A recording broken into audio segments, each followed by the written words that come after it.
Hi good morning everyone, welcome back to my YouTube channel. ಎಲ್ಲರೂ ಹೇಗಿದ್ದೀರಾ? ಎಲ್ಲರೂ ಕೂಡ ಆರಾಮಾಗಿದ್ದೀರಾ ಅಂತ ತಿಳ್ಕೊತೀನಿ. ಇನ್ನು ನಾನು ಮಾರ್ನಿಂಗಿಂದನೇ ವೀಡಿಯೋ ಸ್ಟಾರ್ಟ್ ಮಾಡ್ಕೊಂಡಿದ್ದೀನಿ. ಇವತ್ತು ಟೈಮ್ ಬಂದು 10:30 ಏನೋ ಆಗಿದೆ. ಟಿಫನ್ ಎಲ್ಲ ಮುಗಿಸ್ಕೊಂಡು ಸ್ವಲ್ಪ ಕೆಲಸ ಇರೋದ್ರಿಂದ ಹೊರಗಡೆ ಹೋಗ್ಬರೋಣ ಅಂತ ಅಂದ್ಕೊಂಡಿದ್ದೀವಿ. ಹಾಗಾಗಿ ಇನ್ನು ನಮ್ಮ ಅಕ್ಕನ ಪಾಪು ಕೂಡ ಬಂದಿದ್ದಾರೆ. ಇನ್ನು ಸಂಡೇ ಆಗಿರೋದ್ರಿಂದ ನನ್ನ ಹಸ್ಬೆಂಡು ಕೂಡ ಮನೇಲಿದ್ದರು. ಹಾಗಾಗಿ ಹೋಗಿ ಬಂದುಬಿಡೋಣ ಅಂತ. ಇನ್ನು ನನ್ನ ಅಕ್ಕನ ಮಗಳು ತುಂಬಾ ಚೆನ್ನಾಗಿ ಮಾತಾಡ್ತಾಳೆ. ಅವಳು ಮಾತಾಡೋದು ನನಗೆ ಕ್ಯೂಟ್ ಆಗಿರುತ್ತೆ, ಕೇಳಲಿಕ್ಕೆ ತುಂಬ ಇಷ್ಟಪಡ್ತೀನಿ. ಹಾಗಾಗಿ ಅವಳಿಗೆ ಅವಾಗ ಮಾತಾಡಿಸ್ತಾ ಇರ್ತೀನಿ. ತುಂಬಾ ಇಷ್ಟ ಅವಳು ಮಾತಾಡೋದು, ಸ್ಮೈಲ್ ಆಗಿ. ನಾವು ಹೊರಗಡೆ ಹೋಗ್ತಾ ಇದ್ದೀವಿ. ಬನ್ನಿ, ನಾವೆಲ್ಲೆಲ್ಲಿ ಹೋಗ್ತೀವಿ ಅದನ್ನ ನಿಮಗೆ ಶೇರ್ ಮಾಡ್ತೀನಿ. ಚಾನಲ್ನ ಸಬ್ಸ್ಕ್ರೈಬ್ ಮಾಡ್ದಲ್ಲೇ ನೋಡ್ತಾ ಇದ್ದೀರಾ?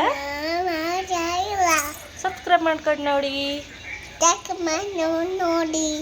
ಬನ್ನಿ ವಿಡಿಯೋ ಸ್ಟಾರ್ಟ್ ಮಾಡೋಣ. ಬನ್ನಿ ವಿಡಿಯೋ ಸ್ಟಾರ್ಟ್ ಮಾಡೋಣ. ನೋಡ್ತಿರ್ಬೋದು ಅವಳು ಎಷ್ಟು ಕ್ಯೂಟಾಗಿ ಮಾತಾಡ್ತಾಳೆ ಅಂತ. ಹಾಗಾಗಿ ನನಗೆ ಮಕ್ಕಳು ಮಾತಾಡೋದಂದರೆ ತುಂಬ ಇಷ್ಟ. ಅದೇ ಸ್ವಲ್ಪ ಆಟ ಮಾಡಿ ಹೇಳಿದ ಮಾತು ಕೇಳಲಿಲ್ಲ ಅಂದರೆ ಸ್ವಲ್ಪ ರೇಗಾಡ್ತೀನಿ, ಹೊಡಿತೀನಿ ಅಷ್ಟೇ. ನನಗೆ ಹೋಗೋಣ ಹೋಗೋಣ.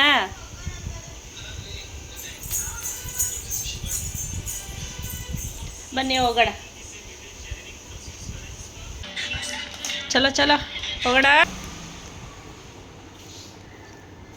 ಇನ್ನೇನು ನಾವು ಕೂಡ ರೆಡಿಯಾಗಿ ಹೊರಟಿದ್ದೀವಿ. ಗಾಡೀಲೇನು ಹೋಗ್ತಾ ಇಲ್ಲ, ಇಲ್ಲೇ ಹತ್ರ ಇರೋದ್ರಿಂದ ಸ್ವಲ್ಪ ಆಟೋನೇ ಬುಕ್ ಮಾಡ್ಕೊಂಡಿದ್ವಿ. ಆಟೋದಲ್ಲೇ 3 ಜನನೂ ಹೋಗ್ಬೋದಲ್ಲ ಅಂತ ಅಂದ್ಕೊಂಡು. ಗಾಡೀಲಾದರೆ ಹೆಲ್ಮೆಟ್ ಎಲ್ಲ ಹಾಕ್ಕೊಂಡು ಹೋಗಬೇಕು. ನಾನೇನೋ ಹೆಲ್ಮೆಟ್ ಹಾಕೋತೀನಿ, ಆದ್ರೂ ನನಗೆ ಡ್ರೈವಿಂಗ್ ಲೈಸೆನ್ಸ್ ಇರ್ಲಿದ್ದ ಕಾರಣ ಹಾಗಾಗಿ ಬೇಡ ಅಂದ್ಕೊಂಡು 3 ಜನ ಆಟೋದಲ್ಲೇ ಹೋಗ್ಬಿಡೋಣ ಅಂತ ಆಟೋನ ಬುಕ್ ಮಾಡಿದ್ವಿ.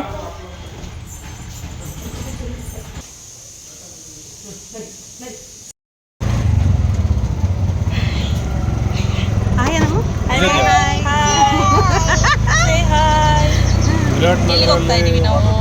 ಹೇಳ್ತೀನಿ. ಎಲ್ಲ ಕೋಳಿ ಸತೀಶ್ ರೆಡ್ಡಿ ಮನೆ ಅಂತ ಯಾರು ಕೇಳು.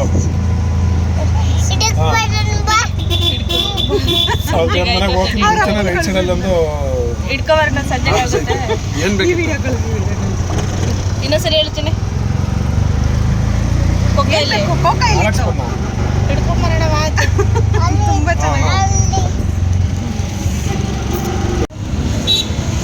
ನಾಲ್ಕಿದ್ರೆ ಮಾಮೂಲಿ ಸ್ಕೂಲ್ ಬಸ್ ನಿಂತೈತೆ ನೋಡಿ ಚಿನ್ನಲ್ಲಿ. ಸ್ಕೂಲ್ಗೆ ಹೋಗ್ತಿ? ನಾವು ಆಟೋದಲ್ಲೇ ಹೋಗ್ತಾ ಇರೋದು ಪಾಪು. ಆಟೋ ಈ ಕಡೆ ಬಾ. ಎಲ್ಲ ಆಚೆ ಹಾಕ್ಬಾರ್ದು. ಇನ್ನು ಹೊರಗಡೆ ಹೋಗಿ ಬಂದು ಸ್ವಲ್ಪ ಟೈಮ್ ಆಗಿ ಹೋಗ್ಬಿಟ್ಟಿತ್ತು. ಹಾಗಾಗಿ ಅಡುಗೆ ಮಾಡಿಕೊಂಡು ಊಟ ಮಾಡಿಸೋ ಟೈಮ್ ಆಗಿತ್ತು. ಹಾಗಾಗಿ ಊಟ ಎಲ್ಲ ಮುಗಿಸ್ಕೊಂಡು ಎಲ್ಲರೂ ಕೂಡ ಮಲಗಿದ್ವಿ. ನನಗೇನೋ ನಿದ್ದೆ ಬರಲಿಲ್ಲ, ಮಲಗಲಿಲ್ಲ. ಹಾಗಾಗಿ ಇನ್ನು ಸಂಜೆ ಒಂದು 5 ಗಂಟೆಯಿಂದ ವಿಡಿಯೋ ಕಂಟಿನ್ಯೂ ಮಾಡ್ತಾಯಿದ್ದೀನಿ. ಇನ್ನು ಟೀ ಮಾಡೋಣ ಅಂತ ಟೀ ಮಾಡಿಕೊಂಡೆ. ಇನ್ನು ಟೀ ಕೂಡ ಇಟ್ಟಿದೆ. ಟೀನ ಮಾಡ್ಕೊಂಡು ಕುಡಿದ್ಬಿಟ್ಟು ಸ್ವಲ್ಪ ಇನ್ನು ಹೊರಗಡೆ ಹೋಗ್ಬೇಡ ಮಾಲ್ಗೆ ಅಂತ. ತುಂಬ ದಿನ ಆಯಿತು ಮಾಲ್ಗೆಲ್ಲ ಹೋಗ್ಬಿಟ್ಟು. ಹಾಗಾಗಿ ನಮ್ಮ ಅಕ್ಕ ಮತ್ತು ಅಕ್ಕನ ಮಗಳು ಇದ್ಲಲ್ಲ, ಹಾಗಾಗಿ ಅವ್ಳನ್ನೂ ಕೂಡ ಆಟ ಆಡ್ಸ್ಕೊಂಬರ್ಬೋದು ಅಂತ ಹೋಗೋಣ ಅಂತ ಅಂದ್ಕೊಂಡಿದ್ದೀವಿ. ಇನ್ನು ಹೊರಗಡೆ ಎಲ್ಲರೂ ಹೋದರೆ ಈ ಬಿಸಿಲು ಟೈಮಲ್ಲಿ ಮನೆಗೆ ಬಂದು ಸ್ವಲ್ಪ ರೆಸ್ಟ್ ಮಾಡಿದ್ರೆ ಸಾಕಾಗುತ್ತಪ್ಪ ಅನಿಸುತ್ತೆ. ಅಷ್ಟೊಂದು ಬಿಸಿಲು ಹೆವಿ ಹೊಡಿತಾ ಇರುತ್ತೆ. ಹಾಗಾಗಿ ಇಲ್ಲಿ ಹೊರಗಡೆ ಹೋಗೋದೇ ಬೇಡ ಅನಿಸುತ್ತೆ ಒಂದೊಂದು ಟೈಮಲ್ಲಿ. ಇನ್ನೇನು ನಾವು ಕೂಡ ಹೊರಟಿದ್ದೀವಿ. ಇನ್ನೇನು ಮಾಲ್ ಹತ್ರನೇ ಇದೆ, ಅಷ್ಟೊಂದು ದೂರ ಏನಿಲ್ಲ. ಮುಂಚೆ ಎಲ್ಲ ಮಾಲ್ಗೆ ಎಷ್ಟೊಂದು ಹೋಗ್ತಾಯಿದ್ವಿ ಅಂದರೆ ವಾರನೂ ಹೋಗ್ತಾಯಿದ್ವಿ. ಇನ್ನು ಆವಾಗಂತೂ ನಮ್ಮ ಅಕ್ಕ, ಭಾವ ಮತ್ತು ಇನ್ನು ನನ್ನ ಹಸ್ಬೆಂಡ್ ತಂಗಿ ಅವರೆಲ್ಲ ಬರ್ತಿದ್ರು ಆಲ್ಮೋಸ್ಟ್ ಮನೆಗೆಲ್ಲ. ಈಗ ಸ್ವಲ್ಪ ಕಡಿಮೆ ಆಗಿಬಿಟ್ಟಿದೆ. ಆವಾಗ ಬಂದಾಗೆಲ್ಲ ಮಾಲ್ಗೆ ಹೋಗ್ತಾಯಿದ್ವಿ. ಈಗ ಸ್ವಲ್ಪ ಕಡಿಮೆ ಆಗಿರೋದ್ರಿಂದ ಎಲ್ಲೋ ಹೋಗೋದು ಅಪರೂಪ. ಇನ್ನು ಸುಮಾರು ದಿನ ಆಯ್ತಲ್ಲ ಹೋಗೋಣ ಅಂತ ಹೊರಟಿದ್ದೀವಿ. ಇನ್ನು ಗಾಡೀಲೇ ಬಂದಿದ್ದೀವಿ, 2 ಗಾಡೀಲಿ. ಒಂದು ಗಾಡೀಲಿ ಪಾಪುನ ಆ ಕಡೆ ಕಳಿಸಿದ್ವಿ, ಆ ಕಡೆ ಬನ್ನಿ ನಾವು ಈ ಕಡೆ ರೋಡ್ ದಾಟ್ಕೊಂಡು ಬರ್ತೀವಿ ಅಂತ. ಇನ್ನು ನಾವೆಲ್ಲಿ ಬಿಟ್ಟು ಹೋಗ್ಬಿಡ್ತೀವಿ ಅಂತ ಅವಳು ಹೋಗೋಕ್ಕೆ ರೆಡಿ ಇರಲಿಲ್ಲ. ನಾವು ಹೋಗಿರೋ ನಾವು ಈ ಕಡೆಯಿಂದ ಬರ್ತೀವಿ ಅಂತ ಹೇಳ್ಬಿಟ್ಟು ಕಳಿಸಿದ್ವಿ.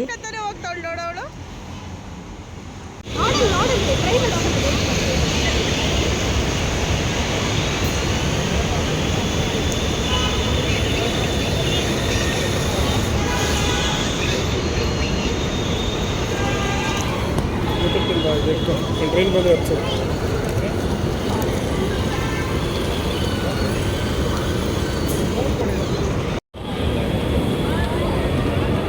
ಗುಬ್ಬಿ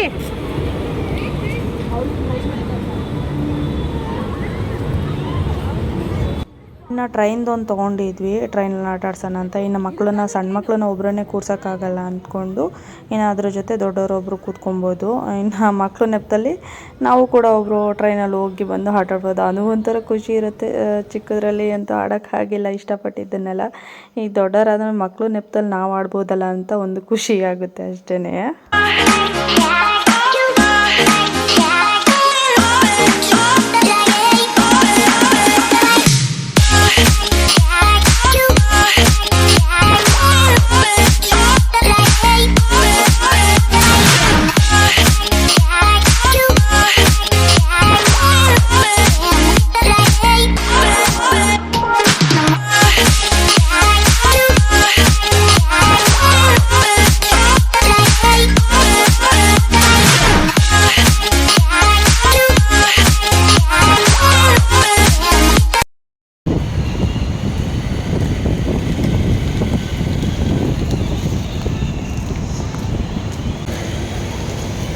ಗಾಳಿ ಒಳ್ಳೆ ಮಳೆ ಬರ್ಬೋದು. ಗಾಳಿ ಜೋರಾಗಿ ಬೀಸಿದೆ. ನೈಟು ಮಳೆ ಬಂದರೂ ಬರ್ಬೋದು.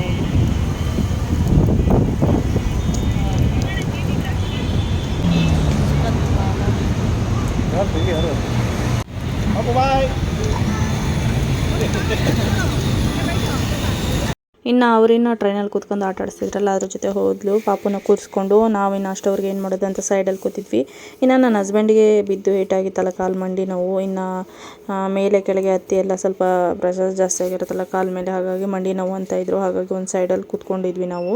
ಈ ಬಸ್ ನೋಡಿ ಎಷ್ಟು ಕ್ಯೂಟಾಗಿ ಎಷ್ಟು ಚೆನ್ನಾಗಿದೆ ಅಂತ. ಮಕ್ಳಿಗೆ ನೋಡಲಿಕ್ಕೆ ಇದೇ ಒಂಥರ ಅಟ್ರಾಕ್ಷನ್ ಆಗಿರೋದ್ರಿಂದ ಮಕ್ಳಿಗೆ ಇಂಪ್ರೆಸ್ ಆಗಿಬಿಡುತ್ತೆ. ಹಾಗಾಗಿ ಆಟ ಆಡಬೇಕು ಅಂತ ಹಠ ಮಾಡ್ತವೆ.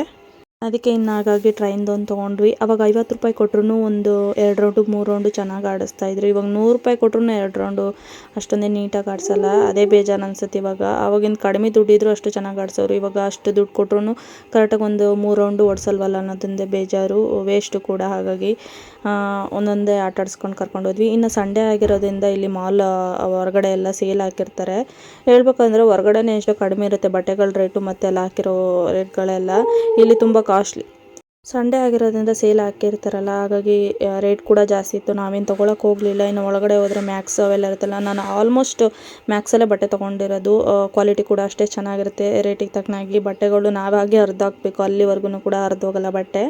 ಹಾಗಾಗಿ ಇನ್ನು ಸಂಡೇ ಆಗಿರೋದ್ರಿಂದ ರಶ್ ಇದ್ದೇ ಇರುತ್ತೆ. ಇನ್ನು ಸಂಡೇ ಅಂದರೆ ಎಲ್ಲರೂ ಹೊರಗಡೆ ಬರೋದು, ಹಾಲಿಡೇಸ್ ಇರುತ್ತಲ್ಲ, ಹಾಗಾಗಿ ಎಲ್ಲರೂ ಕೂಡ ಹೊರಗಡೆ ಬಂದಿರ್ತಾರೆ. ಇನ್ನು ಬಟ್ಟೆನ ಪಾಪುಗೆ ಮತ್ತು ಅವ್ಳಿಗೆ ಬಟ್ಟೆ ತೊಗೊಂಡಿದ್ದು. ಇನ್ನು ನಾವೇನು ತೊಗೊಳಕ್ಕೆ ಹೋಗಲಿಲ್ಲ. ಹಾಗಾಗಿ ಏನೇನು ಬೇಕೋ ಅದನ್ನು ಬೇಗನೆ ತೊಗೊಂಡ್ವಿ. ಅದ್ರ ರಶ್ ಇದ್ದಿದ್ದರಿಂದ ಬಟ್ಟೆಯನ್ನು ಬೇಗ ತೊಗೊಂಡ್ವಿ. ಅಲ್ಲಿ ಬಿಲ್ ಮಾಡಿಸಿದ್ದು ಎಷ್ಟು ಲೇಟ್ ಆಯಿತು ಅಂದರೆ ಹಂಗೆ ಕ್ಯೂ ನಿಂತಿತ್ತು. ಹಾಗಾಗಿ ಇನ್ನು ನನ್ನ ಹಸ್ಬೆಂಡಿಗೆ ನಿಲ್ಲಕ್ಕಾಗದಿದ್ದ ಕಾರಣ ನಾನು ನಿಂತ್ಕೊಂಡು ಬಿಲ್ ಮಾಡಿಸ್ಕೊಂಡು ಬಂದಿದ್ದಾಯಿತು. ಇನ್ನು ಬಟ್ಟೆ ಯಾವ್ದು ಬೇಕೋ ಅದನ್ನು ನೋಡಿ ಸೆಲೆಕ್ಟ್ ಮಾಡ್ತಿದ್ಲು. ಅದರಲ್ಲೂ ಹೆಣ್ಮಕ್ಳಿಗೆ ಬಟ್ಟೆ ನೋಡೋದಂದರೆ ಒಂಥರ ಖುಷಿ. ಎಷ್ಟು ಚೆನ್ನಾಗಿ ಕ್ಯೂಟಾಗಿರೋ ಬಟ್ಟೆಗಳಿರ್ತವೆ, ಅದು ನೋಡಲಿಕ್ಕೆ ಒಂಥರ ಖುಷಿ ಆಗುತ್ತೆ. ಅದನ್ನು ತೊಗೋಬೇಕು. ಇನ್ನು ಆಲ್ಮೋಸ್ಟ್ ಈ ಬಟ್ಟೆಗಳೆಲ್ಲ ನೋಡ್ತಿದ್ರೆ ಎಲ್ಲದೂ ತೊಗೋಬೇಕು ಅಂತ ಆಸೆ ಆಗ್ತಾ ಇರುತ್ತೆ. ಅಷ್ಟು ಕ್ಯೂಟಾಗಿರ್ತವೆ. ಇನ್ನು ಗಂಡು ಮಕ್ಳಿಗೆ ಏನು ಅಷ್ಟೊಂದೇನು ಕಲೆಕ್ಷನ್, ಮಾಮೂಲಿ ಟೀ ಶರ್ಟು ಪ್ಯಾಂಟು ಇಲ್ಲ ಶರ್ಟು ಇದೇ ಥರ ಅಷ್ಟೇ. ಹೆಣ್ಮಕ್ಳಿಗಾದ್ರೆ ಥರ ಅವಾಗ ಡಿಫ್ರೆಂಟ್ ಪ್ಯಾಟ್ರನಲ್ಲೆಲ್ಲ ಬರ್ತಾ ಇರ್ತವೆ. ಇನ್ನು ಮಕ್ಳಿಗೆ ಇಲ್ಲಿ ಬಂದರೆ ಇನ್ನು ಗೊಂಬೆಗಳ ಮೇಲೆ ಕಣ್ಣು ಬೀಳುತ್ತೆ. ಹಾಗಾಗಿ ಗೊಂಬೆ ಇದನ್ನು ಬೇಕು ಅಂತ ಹೇಳ್ತಾ ಇದ್ಲು. ಇನ್ನು ಮನೇಲೆಲ್ಲ ಎಷ್ಟೊಂದು ಟಾಯ್ಸ್ ಇದ್ರೂ ನಾವು ನೆಲ ಆಟಾಡಲ್ಲ, ತೊಗೊಂಡೋಗಿ ಸೈಡಲ್ಲಿ ಗೊಂಬೆ ಕೊಡ್ಸೋದಿಲ್ಲ ಅಂದ್ರಿಲ್ಲ. ನೋಡೋದು ಇಷ್ಟೊಂದು ಕ್ಯೂಟ್ ಅಲ್ಲಿ ದೊಡ್ಡದು ಮಾಡಿದಾರಲ್ಲ. ಇವತ್ತು ಸಂಡೇ ರಜಾ ಅಲ್ಲ, ಹಂಗಾಗಿ ಜನ ಇದ್ದಾರೆ ಅಷ್ಟೇ. ಇಲ್ಲ ಯಾರು ಜನ ಖುಷಿ ಬಾಯಲ್ಲಿ ಗೊಂಬೆ ತೋರಿಸು, ಬಾಯಲ್ಲಿ ತೋರಿಸು, ಗೊಂಬೆ ತೋರಿಸು. ಕರೆಕ್ಟಾಗಿ ತೋರಿಸ್ಬೇಕು. ತೋರಿಸು, ಕರೆಕ್ಟಾಗಿ ಇಡಿ, ಕರೆಕ್ಟಾಗಿ ಇಟ್ಕೊ.